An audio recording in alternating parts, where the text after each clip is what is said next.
जय जय राम कृष्ण हरे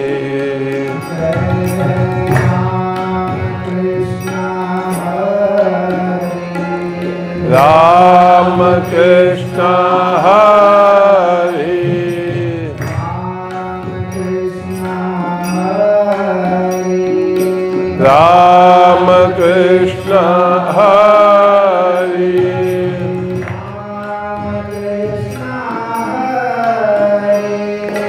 राम कृष्ण हरे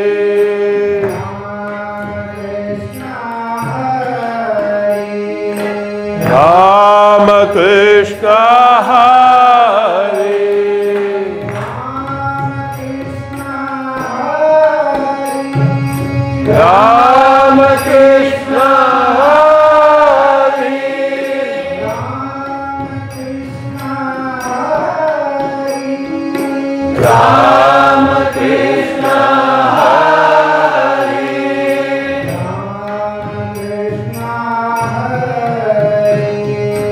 राम कृष्ण हरे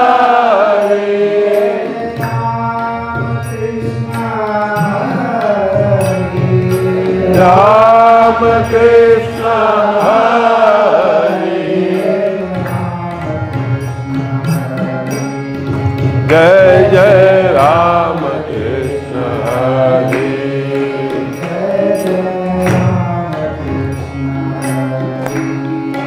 जय जय राम कृष्ण हरे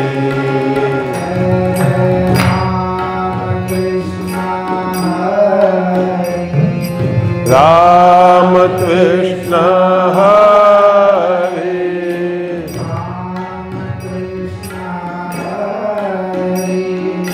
राम कृष्ण हरे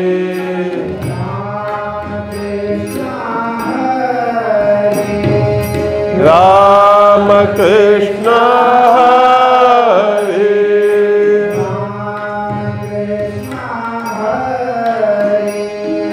राम कृष्ण हरे राम कृष्ण राम कृष्ण हरे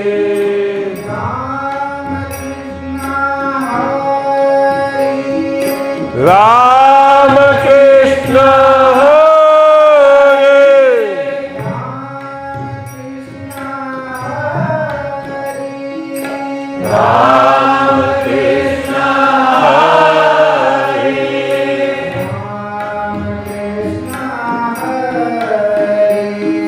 राम कृष्ण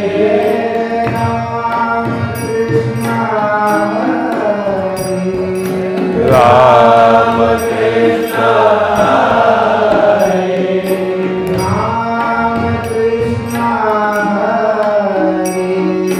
राम कृष्ण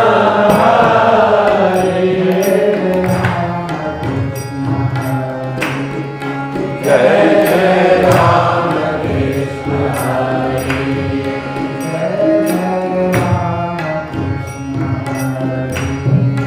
जय जय राम कृष्ण हरे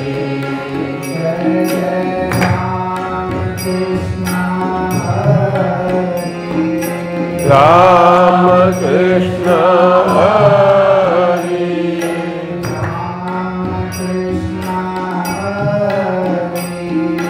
राम कृष्ण हरे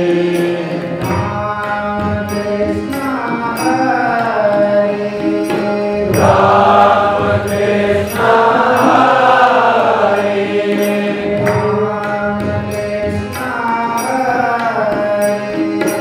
Ram Krishna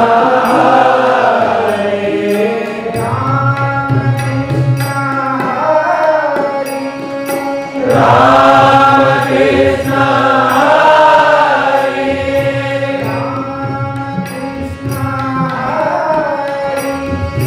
Ram Krishna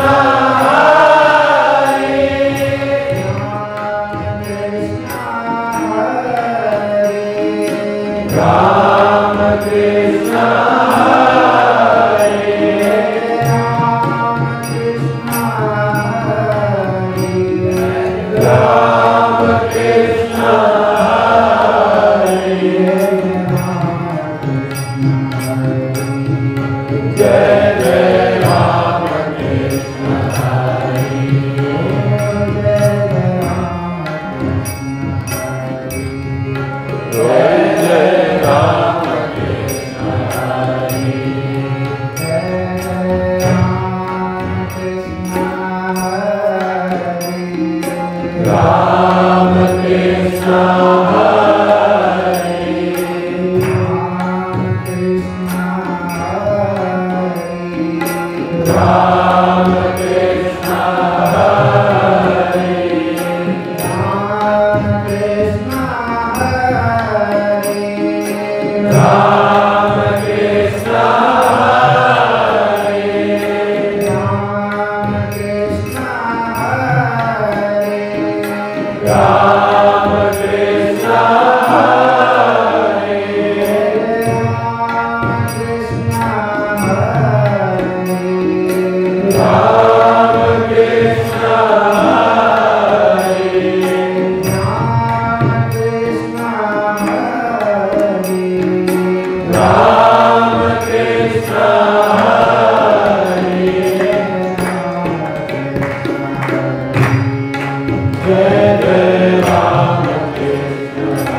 Ram Krishna Hare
Ram Krishna Hare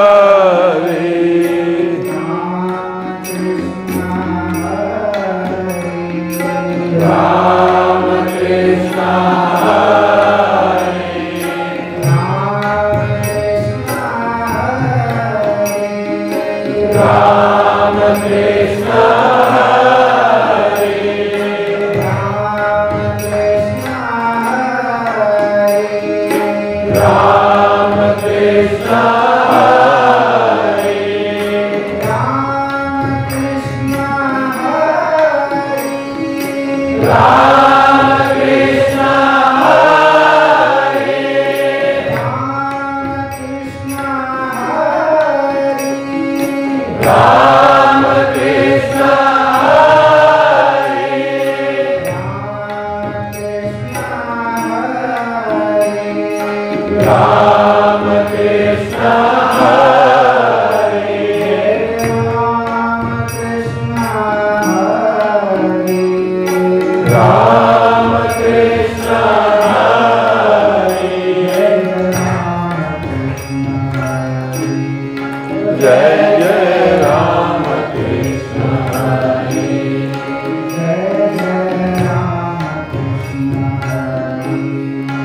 Jai Jai Ram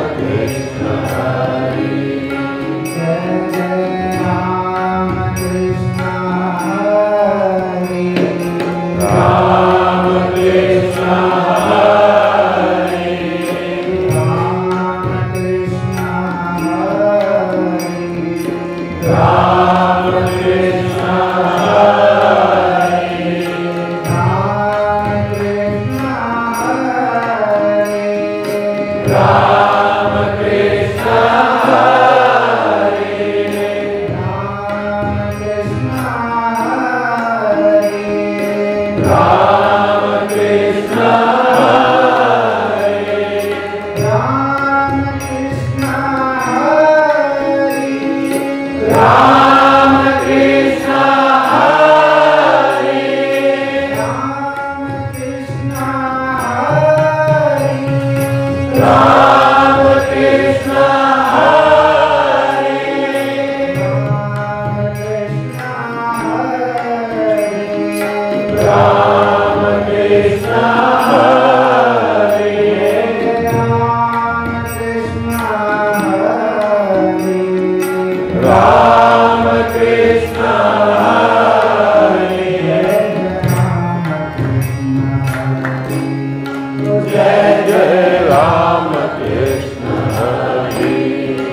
Ram Krishna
मुक्तानंदाय गुरवे शिष्यसंसारहारिणे भक्तकार्यैकदेहाय नमस्ते चित्सदात्मने। ॐ नमः शिवाय गुरवे सच्चिदानन्दमूर्तये निष्प्रपञ्चाय शान्ताय निरालम्बाय तेजसे। ॐ सहनाववतु सहनौ भुनक्तु सह वीर्यं करवावहै तेजस्विनावधीतमस्तु मा विद्विषावहै। ॐ शान्ति शान्ति शान्तिः। सद्गुरुनाथ महाराज की जय। सभी का बड़े प्रेम सम्मान से हार्दिक स्वागत। आज रविवार है, प्रति रविवार को हम यहाँ सत्संग करते हैं। उद्देश्य यही है, स्वामी जी ने कहा अभी कि हम मानव बने। धारण शरीर मानव का ही है, आप कहोगे, दिखने में मानव है, मनुष्य है, परंतु व्यवहार मनुष्य का हो। परंपरागत हमारे सभी संतों ने हम सभी को यही कहा है, यही समझाया है, यही बताया है, परंतु पता नहीं मन हमारा अपने ही तर्क में, अपने ही बातों में, अपने ही विचारों में खोया रहता है। एक कहानी से प्रारंभ करता हूँ। कहानी थोड़ा आपको समझना पड़ेगा और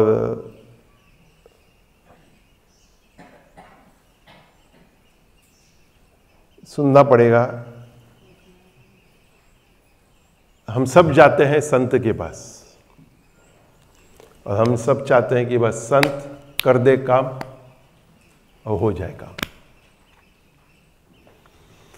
तो वैसे ही एक कोई तरुण व्यक्ति कहीं से पढ़कर पीएचडी करके सोचता है कि मैं जाऊं, थोड़ा शास्त्र पढ़ लूं, थोड़ा वेद पढ़ लूं, थोड़ा उपनिषद। इससे लोग चाहते हैं आज की थोड़ा सब जगह से ज्ञान प्राप्त करूं और सब हो जाएगा।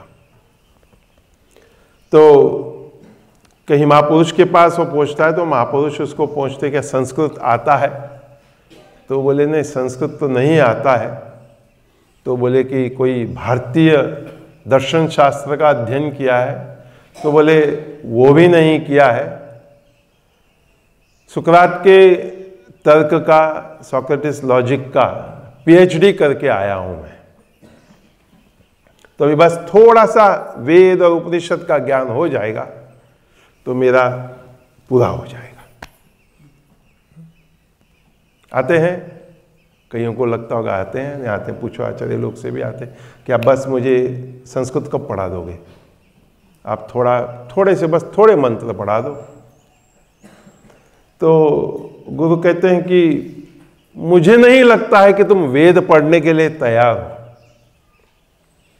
मुझे नहीं लगता है तुम वेद पढ़ने के लिए तैयार हो, लेकिन मैं तुम्हारी परीक्षा लूंगा और उस परीक्षा में अगर तुम पास हो गए तो ठीक है, मैं तुमको पढ़ाता हूं। तरुण है, बोलता है हाँ परीक्षा लो। तो गुरु दो उंगली उठाते और उसे कहते हैं कि दो आदमी, जहां से धुआं जाता है ना, क्या नाम बोला था तुम लोगों ने? चिमनी तो अंग्रेजी में बोलते हैं, क्योंकि मैंने चिमनी किसी को कहा तो उनको लगा जो पुराने वो शीशा होता है ना उसको चिमनी। चिमनी वो नहीं, चिमनी ऐसा एक लंबा सा होता है जहाँ से आग लगाते तो धुआं उसमें से निकलता है, लंबा सा एक पाइप होता है।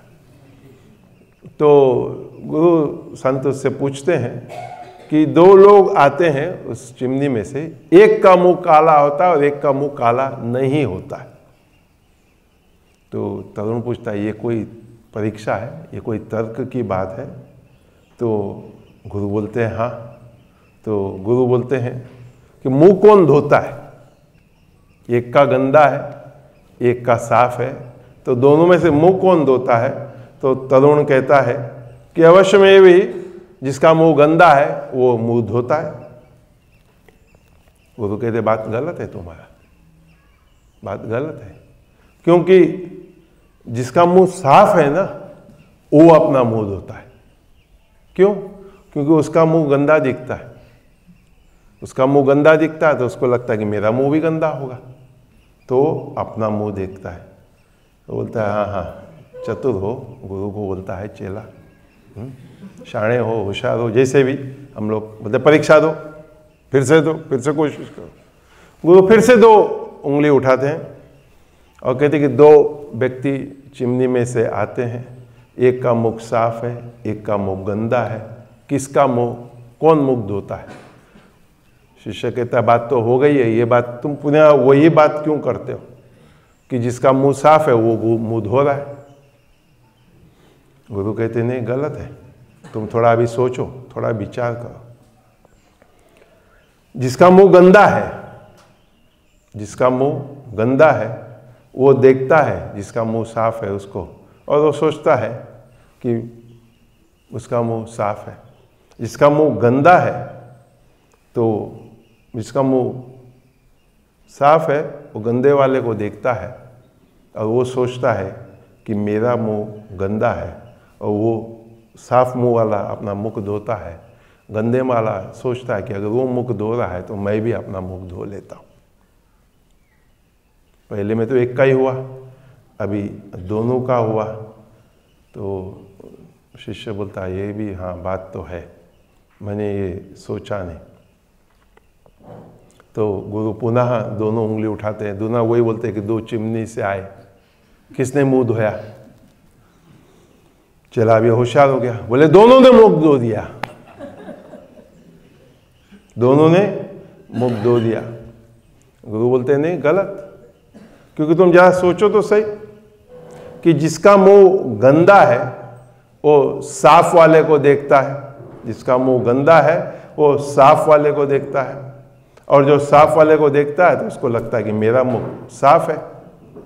और जिसका मुंह साफ है वो गंदे वाले को देखता है, और गंदे वाला कुछ करता नहीं है।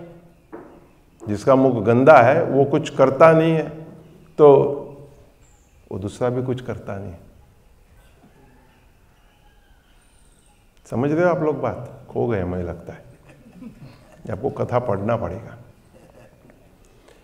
तो गुरु बोलता है कोई मुख धोता ही नहीं है। वो बोलता है ये सब बात छोड़ो, मुझे वेद पढ़ाओ, मुझे उपनिषद पढ़ाओ। एक बार फिर से चलो परीक्षा ले। गुरु फिर से 2 उंगली उठाते, बोलते चिमनी में से 2 लोग आते हैं, तो कौन मुंह धोता है? चेला कहता है दोनों भी नहीं धोते, कोई भी नहीं धोता है। गुरु बोले देखो इसमें तर्क तुम्हारा जो है ना नहीं चलेगा। क्यों? क्योंकि तुम्हारा उत्तर ही गलत है। वो चिमनी में से जब 2 लोग आते हैं, एक का मुंह साफ एक का गंदा, ऐसा हो ही कैसे सकता है? जिस चिमनी में से 2 लोग आते हैं, जिस मार्ग से 2 लोग आते हैं, एक का मुंह साफ एक का मुंह गंदा, ऐसा हो ही कैसे सकता है?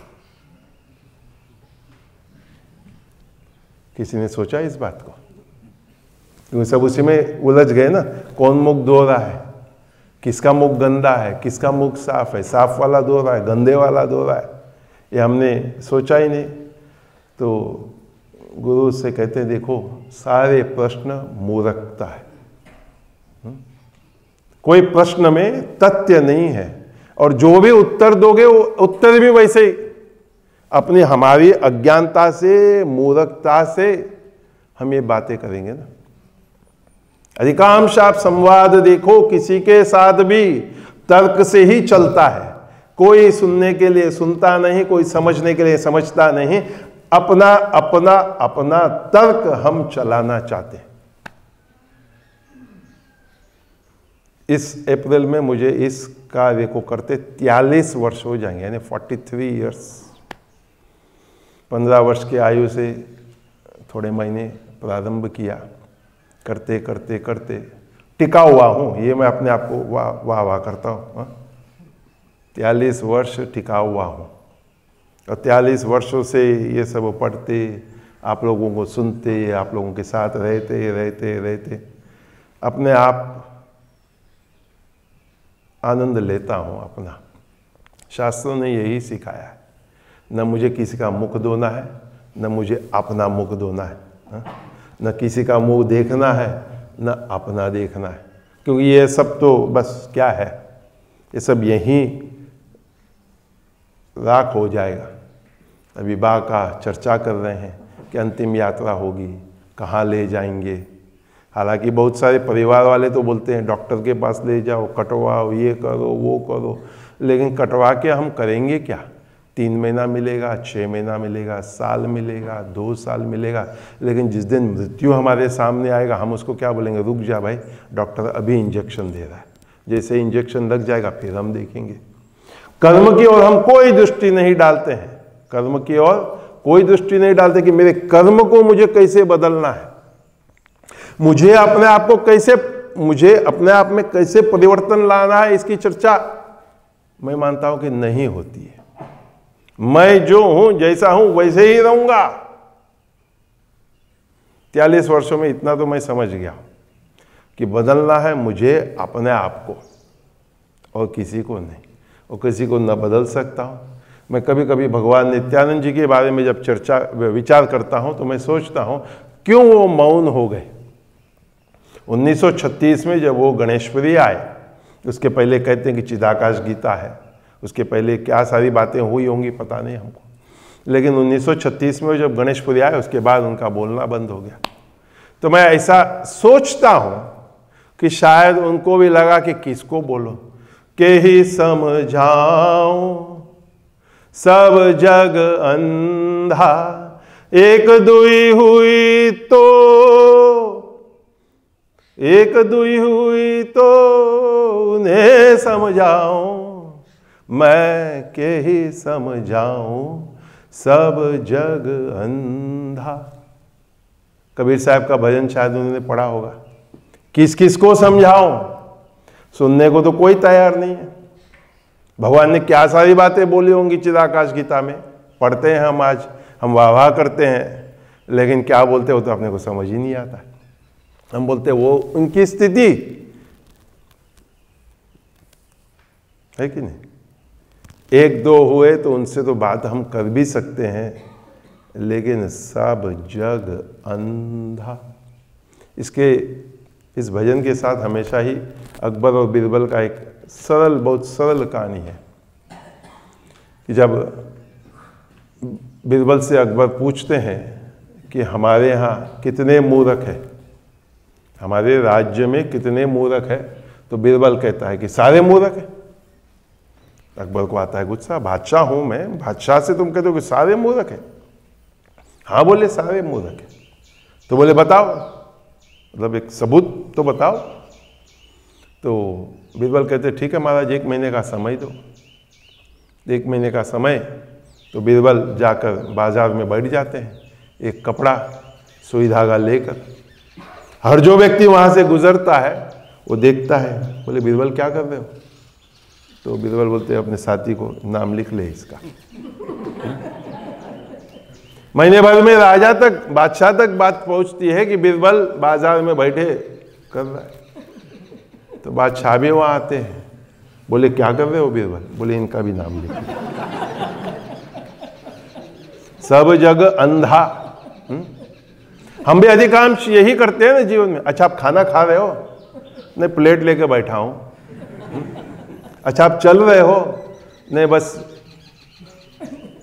अभी क्या बोले हम। अधिकांश आप देखो हमारे संवाद इस तरह से होते हैं। हो रहा है, कर रहा है, दिख रहा है, समझ आ रहा है, पता है, लेकिन फिर भी अभी कोई भी परिवार वाला अपने जो भी होगा उसका, उसने जो भी इलाज होगा, जो भी कर सकता है किया होगा ना। लेकिन हमको लगता है कि नहीं, मेरे पास कुछ और उपाय है जो मैं दूंगा और उससे उसका ठीक हो जाएगा। नहीं होता है, क्योंकि हम वास्तव में तैयार है ही नहीं किसी भी संत से, किसी भी महापुरुष से बात करने के लिए। उस स्वामी जी ने जो अभी एक बहुत अच्छी बात कही अर्जुन की, कि श्री कृष्ण शरणम मम। मौखिक तो हम बोल देते हैं, बुद्धि के स्तर पर भी हम समझ लेते हैं कि मुझे शरण ले लेना है।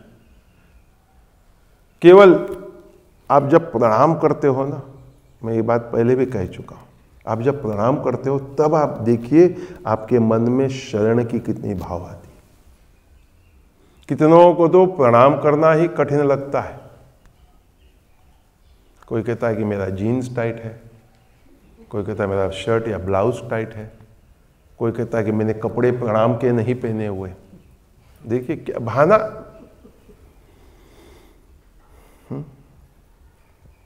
तो इसके लिए तुकाराम महाराज का एक अभंग है, कुछ दिनों से वो मन में घूम रहा है। हेची दान देगा देवा तुझा विसर न व्हावा, हेची दान देगा देवा तुझा विसर न व्हावा। तुकाराम महाराज भगवान से दान मांगते हैं। क्या? कि हे भगवान, ये दान दे कि तुझे मैं कभी न भूलूं। एक भगवान नित्यानंद जी के लिए भी किसी ने पुस्तक लिखा है, तुझा विसर न व्हावा, कि मेरा मन कभी इस संसार में रहते रहते रहते उस सत्य को, उस परम सत्य को न भूले। गुण गाई न आवडी हेची माझी सर्व जोडी, गुण गाई न आवडी हेची माझी सर्व जोडी। मुझे ऐसा आशीर्वाद दो, ऐसा वरदान दो कि हमेशा ही तुम्हारा ही गुणगान करो। मेरा मन हमेशा ही तुम्हारे बारे में सोचे, विचार करे। और ऐसा आशीर्वाद दो कि मेरे साथ जो हैं उनको भी यही वरदान मिले। नहीं तो हम सोच रहे हैं, हम विचार कर रहे हैं, हम सोच रहे हैं कि मैं विचार करूं, परंतु साथ ही आके बोलता है कि भोजन में क्या लोगे, या भोजन की चर्चा करता है, या मौसम की चर्चा करता है, या यूं ही सामाजिक बातों की चर्चा करते हैं, पंचायत करता है अपने शब्दों में। फिर वहां तो मन भटक ही जाएगा ना, पंचायत करने लग जाएगा मन, तो कहाँ परमात्मा का याद करेगा, कहाँ परम सत्य का स्मरण आएगा, क्योंकि पंचायत में वो मन खो जाएगा। न लगे मुक्ति, न लगे मुक्ति आनी संपदा, संत संग दी सदा। तुकाराम महाराज कहते हैं, मुझे न भौतिक वस्तुओं की आवश्यकता है, न सांसारिक वस्तुओं की आवश्यकता है, न मुक्ति की आवश्यकता है। मैं तुमसे ये सब वस्तुओं की नहीं मांग करता हूं, मांग करता हूं कि सत्संग देई सदा। ऐसे संतों का, ऐसे लोगों का साथ हमेशा दो जहां तुम्हारा ही गुणगान, तुम्हारा ही चर्चा हो। अगले 3 दिन हमारा भी यही सौभाग्य प्राप्त होगा। कल प्रातःकाल 8 बजे से लेकर परसों किसी से मैंने कहा कीर्तन में आना, बोले कब होगा? मैंने कहा 24 घंटा रोज होगा।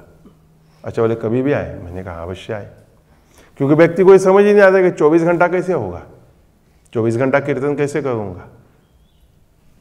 जिसने कभी नाम संकीर्तन 24 घंटे का अभ्यास किया ही नहीं होगा, उसको समझ ही नहीं आएगा कि नाम संकीर्तन 24 घंटे कैसे करेंगे।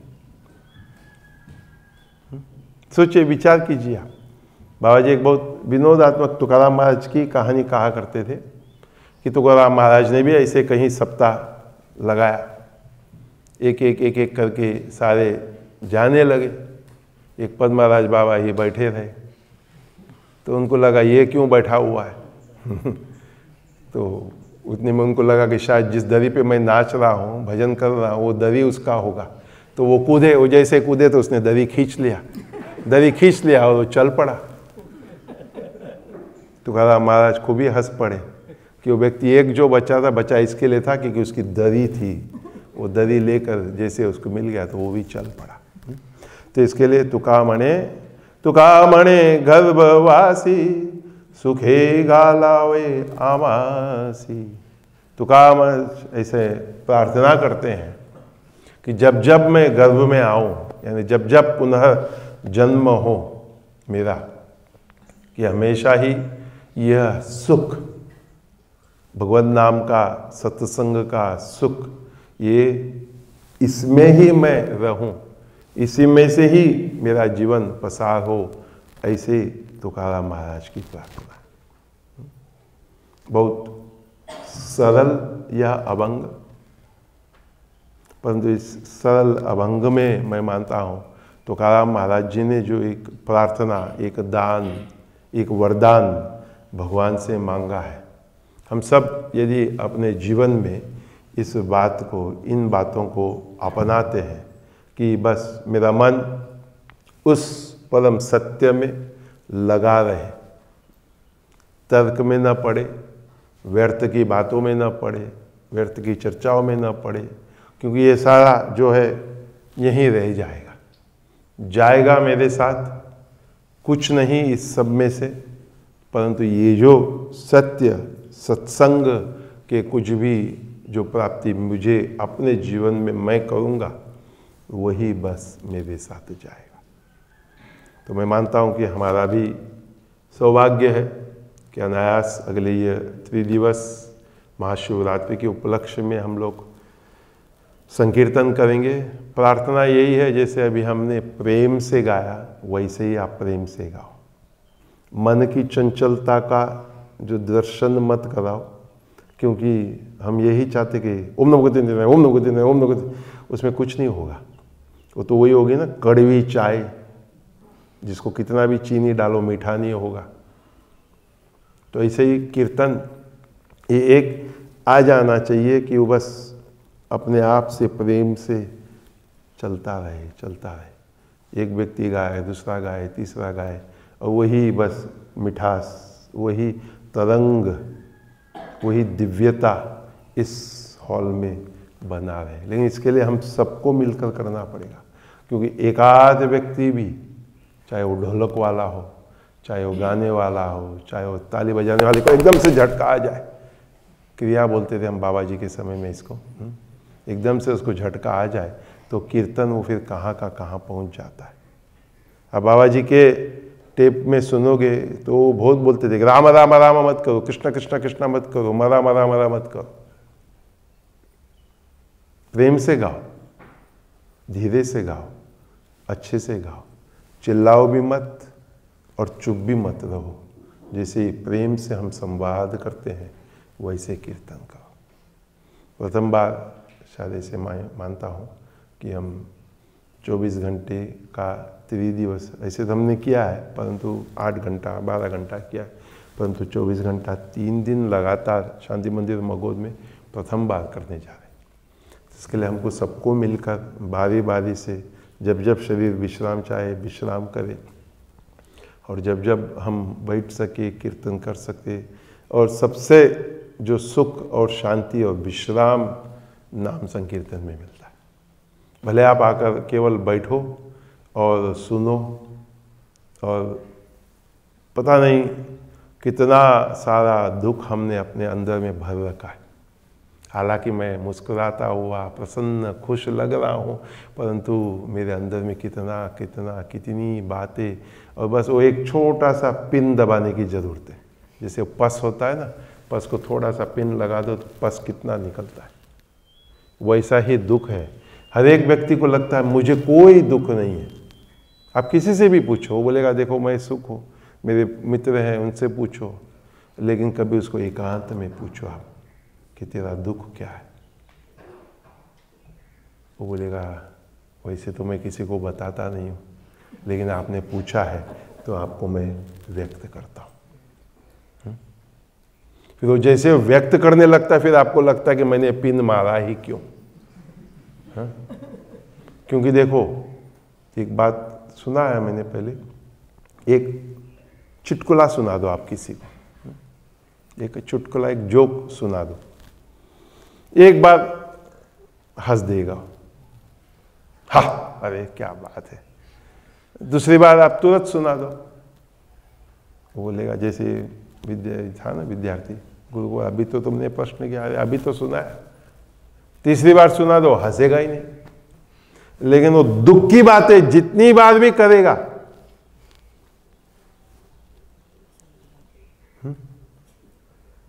सब समझ गए ना कि माताएं बोल रही हैं, तो आप लोग माताएं बोल रहे थे, पुरुष तो समझ ही गया होगा।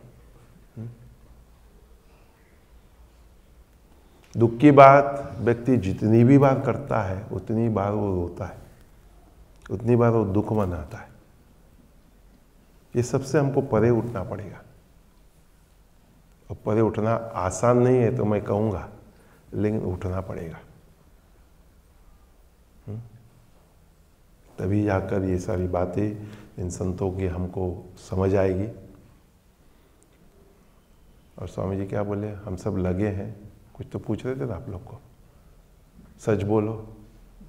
हाँ हाँ, लेकिन आप बोल नहीं रहे थे। स्वामी जी बोले बोलो, तो आप लोगों ने हाँ बोल दिया। फिर वही स्वामी जी आपको बोलते आपको लगे तो ही बोलना, लेकिन बोलना, लगे तो ही बोलना, लेकिन बोलना। क्या बोलना? अगर नहीं बोलोगे तो डांटेगी कि कैसे तुम ना बोलते हो, कि नहीं बदलाओ। अधिकांश मेरा तो अनुभव यही है कि बहुत थोड़ा थोड़ा थोड़ा बदलता है व्यक्ति, अधिकांश तो नहीं बदलता है। आपको एक बहुत सरल और साधारण उदाहरण देता हूँ। यहाँ कुछ दिन पूर्व हमारे, आप देखोगे दरवाजे के पास किसी ने, कहते हैं कि दूध गिराया, दूध, और आज सुबह उसकी सफाई हो गई। मैं भी जब 6 बजे करीब आया, अंधेरा था, मुझे लगा सफाई नहीं हुई, लेकिन कहा गया सफाई किया, तो मैंने भी मान लिया कि हो गई सफाई। परंतु फिर जब प्रकाश में आया तो मैंने देखा कि सफाई नहीं हुआ। फिर महाराज मिला, महेंद्र महाराज, मैंने उससे पूछा, महेंद्र महाराज, कब दूध जब मार्बल पर गिरता है उसकी सफाई नहीं होती क्या? उसने कहा कि यदि आप तुरंत सफाई कर लो तो सफाई हो जाती है, लेकिन अगर वो रह गया और उसकी सफाई नहीं की तो फिर वो उसके अंदर चले जाता है, उसको फिर रगड़ कर सफाई करनी पड़ती है, तब जाकर वो निकलता है। तो वैसे ही हमारे जीवन के कर्म है। हमारे जीवन का भी कर्म जो है ना वैसे ही है। हम ऊपर ऊपर से तो कर लेते हैं, झटक लेते हैं, जैसे जाला उतार लिया, धूल उठा लिया, लेकिन धूल उड़ा लिया, वही धूल, जैसे हमारे यहाँ अधिकांश धूल उड़ाते हैं, आप देखोगे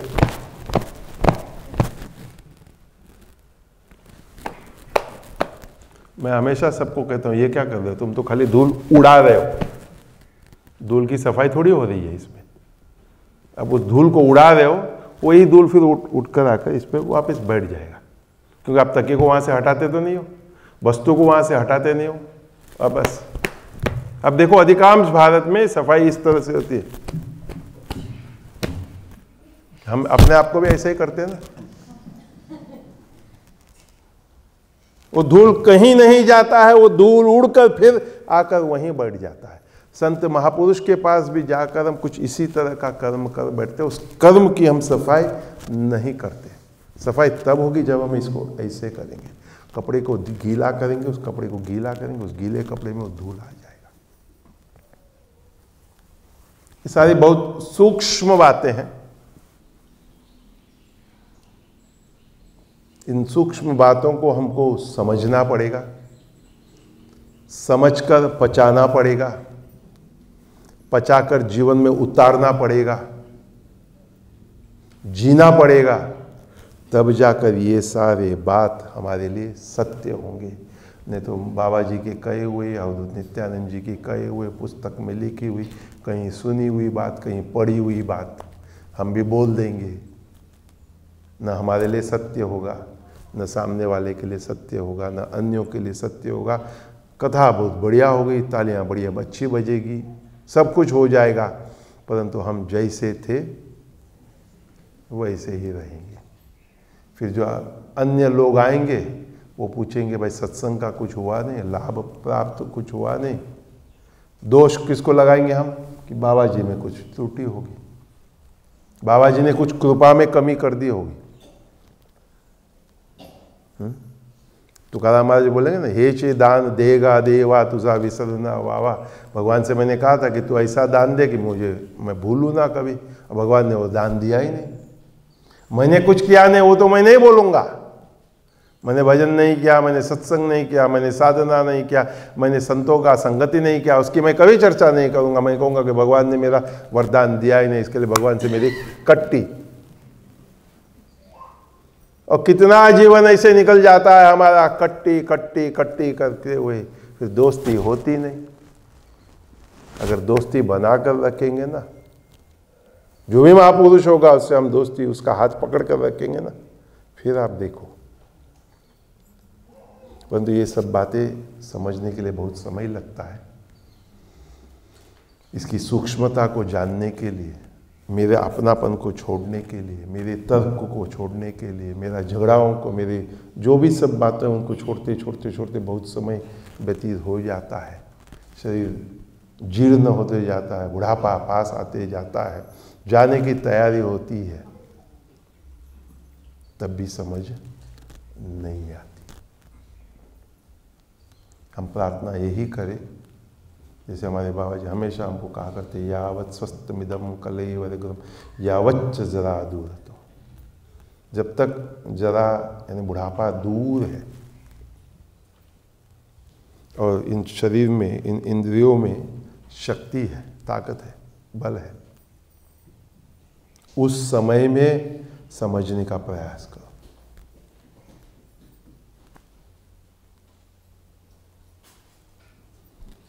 तो पुनः सभी का बड़े प्रेम सम्मान के साथ हार्दिक स्वागत। सभी पुजारी अपने अपने मंदिर में धूप दीप नैवेद्य करें, उसके पश्चात भोजन प्रसाद ग्रहण करेंगे। और कल प्रातःकाल 8 बजे से लेकर 11 तारीख के प्रातःकाल तक, यानी 8 का पूरा दिन, 9 का पूरा दिन, 10 का पूरा दिन, पूरी रात, 11 तारीख के प्रातःकाल 8 बजे हम संकीर्तन सप्ताह का पूर्णाहुति करेंगे। फिर पुनः 11 के रात्रि को शाम 5 बजे आरती से, हवन से लेकर पहला प्रहर, दूसरा प्रहर, तीसरा प्रहर, चौथा प्रहर करते हुए 12 तारीख के प्रातःकाल को 6-7 बजे हमारा ये महाशिवरात्रि का 8, 9, 10, 11, 12 5 दिवसीय जो है उपासना कहो, आराधना कहो, आनंद महोत्सव कहो, हम यहाँ मनाएंगे। तो सभी का हार्दिक स्वागत है। सद्गुरुनाथ महाराज की जय।